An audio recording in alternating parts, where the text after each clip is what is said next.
Hi, Annie here. Welcome. So, I'm doing a check in about my week this week. I'm really excited to announce that the event at the tannery this starting tomorrow evening, running for 5 Mondays, is officially a fundraiser. So, this is a fundraiser for the Amma Mutsun Land Trust.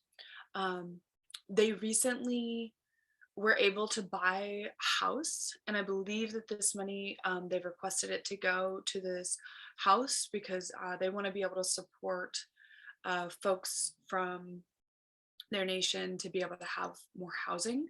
So that is where the donations are going to go. So that's some exciting news. And once again, that's 7:30 to 9:30 Monday evening, starting tomorrow, September 26th. 5 Mondays, um, donation based. Recommended like at $20 for each session. Nice drop in. So I am here to share about what's coming up for me this week. So I am taking a few days starting on Wednesday to volunteer with an organization called the Compassion Prison Project. And this group is amazing. I went to the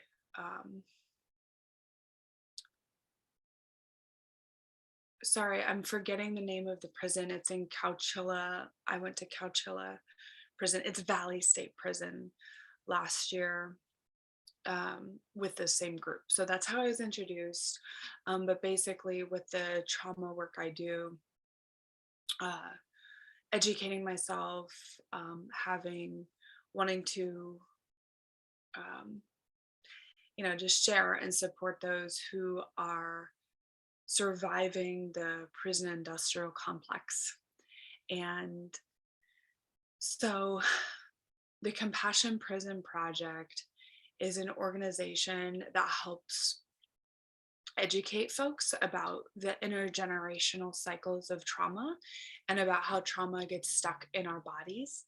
And with the goal of reducing and eventually eliminating recidivism, which is when folks go back into prison once they've been released.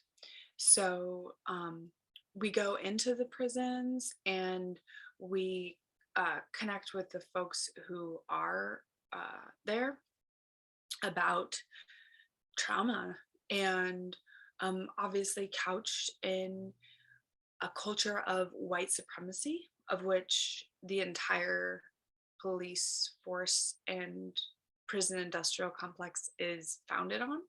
And in addition to that, the cycles of trauma, how it works. And so working with people, getting really vulnerable, they're doing really amazing work. So I recommend checking out the Compassion Prison Project. You can volunteer with them in lots of different ways, including, they have a program for letter writing, to write letters to those who have been given the death sentence. And they're trying to educate folks about that as well, about the reality that so many people are given the death penalty wrongly, given the death penalty without ever having had chances to heal, actually, or yeah, and to to really try to do work to heal the wrong that's happened, whatever it was, or sometimes wrongly accused. And they have lots of programs basically within the Compassion Prison Project, and I recommend checking them out. There's letter writing. They have a Tuesday meeting every Tuesday morning, I believe at 11 a.m. Pacific. And there's another organization that I recommend checking out called the Last Prisoner Project, lastprisonerproject.org. And I am just heard of this. I'm not involved in any way really directly, but they are all about um, you know, the fact that there's like more than like 100 to and maybe hundreds of thousands of people imprisoned in the United States of America because of the war on drugs. War on drugs being completely based in propaganda, racism, eliminating environmentalists and anti-war activists in the 60s and 70s. That chapter of the war on drugs was specifically to imprison non-white people, environmentalists, and anti-war activists, and to divide and conquer people who are trying to work together in those groups. Scare tactics, and it worked. So a lot of false information out there. And I really recommend checking out, donating, supporting to the Last Prisoner Project and the Compassion Prison Project. So one of the reasons why I am very passionate about this work is because I very much have been privileged in my life, unearned privilege as a middle class white woman in the US to have benefited from systems that harm others. And I've benefited by having a lot of safety and freedom around exploring natural medicines and plant medicines. I'm very, very grateful. And I have deep relationships with various psychedelics. And that is a foundation for my personal life and as well as my professional practice in the field of mental health. So this is my personal story around why I feel like I am responsible for supporting breaking down this system where people are still currently harmed while others, mostly white people, are benefiting greatly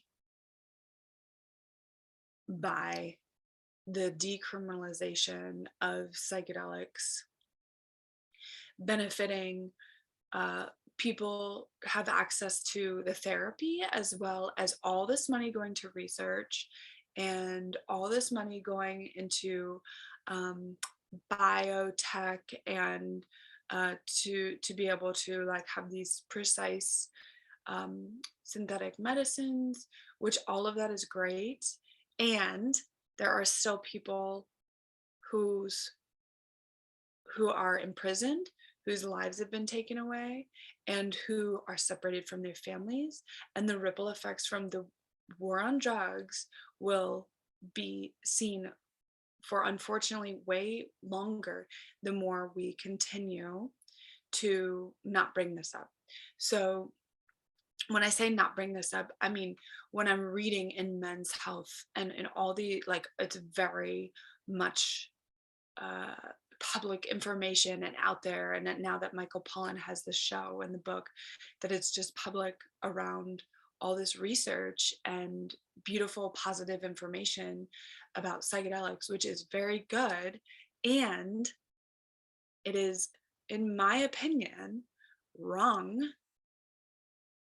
to be sharing about all this positive information without educating the public as well, that and all of these people, many people are currently still being harmed by the system, which is based in false reality, and are still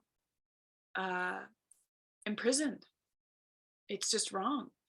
I don't think you should be able to publish. This is just me off the cuff, like being very open about publicizing articles as a journalist or just, about this topic and not, hey, also, by the way, all of these people, huge amounts of community and families all over for decades and generations are negatively impacted in a very extreme way by the war on drugs.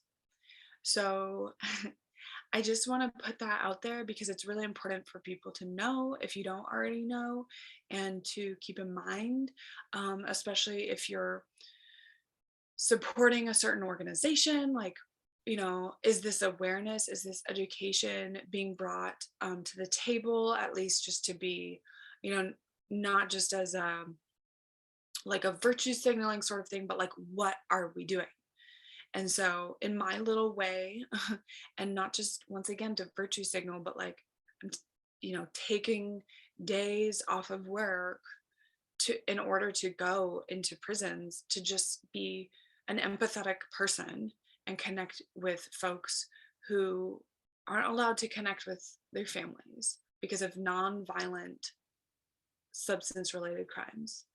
And not to say they deserve more empathy than folks who did violence too. Everybody deserves a chance to heal like their trauma, of course. And so just naming that, just sharing a little bit more about the foundation of my work in a vulnerable way, and to really empower those, in the psychedelic space. If you're an entrepreneur, if you're a wellness practitioner, if you are a small business owner, to really think about like, what are the impacts and how can we do better? And it's a lot of pressure if we don't get help, and we can all get help wherever we're at, and every little bit counts. So no pressure. And um, yeah, I'll put the links in the description below for the organizations I mentioned. And thank you so much for your time on considering all of this, with how everything's changing so much in the field of mental health and with drug policy reform. Um, so thanks for your time, and I hope you have a good day. Stay safe out there.